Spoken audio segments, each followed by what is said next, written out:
But now the winter was passing, and the stickers were brought forth abundantly on the bumpers, and the voice of the candidate was heard in the land.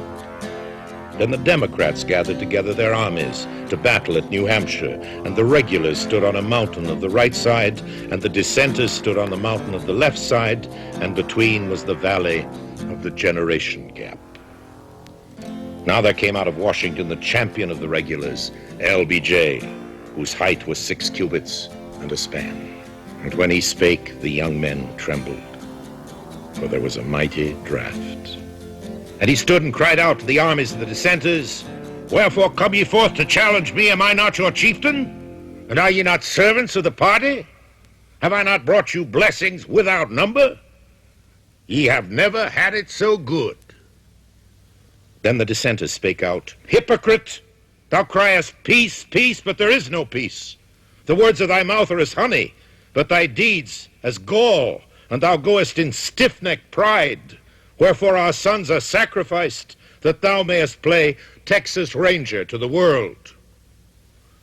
But still no man in their ranks had heart to go forth and battle the giant LBJ. And it came to pass that there rose among them a shepherd from the hills of Minnesota, who was called Eugene.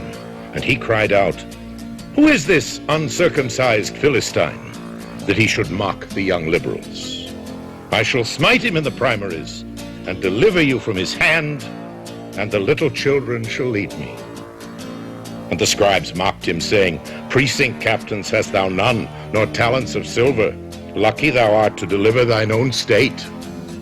And Eugene took up his sling and drew near to the giant. But the giant disdained him and said, Thinkest thou I fear thy sling?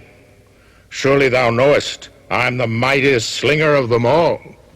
But Eugene feared not. Then it was that he took up the peace vote and slang it, and it smote LBJ between the poles.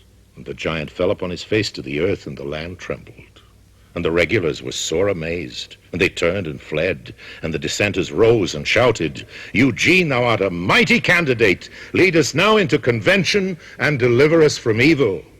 And Eugene, in the fullness of victory, accepted their homage, when there suddenly appeared before them Bobby, son of Joseph and brother of John. And he said, Lo, I have reassessed. Follow me, that we may go forward. And many among the people reached to touch his raiment and the locks of his hair.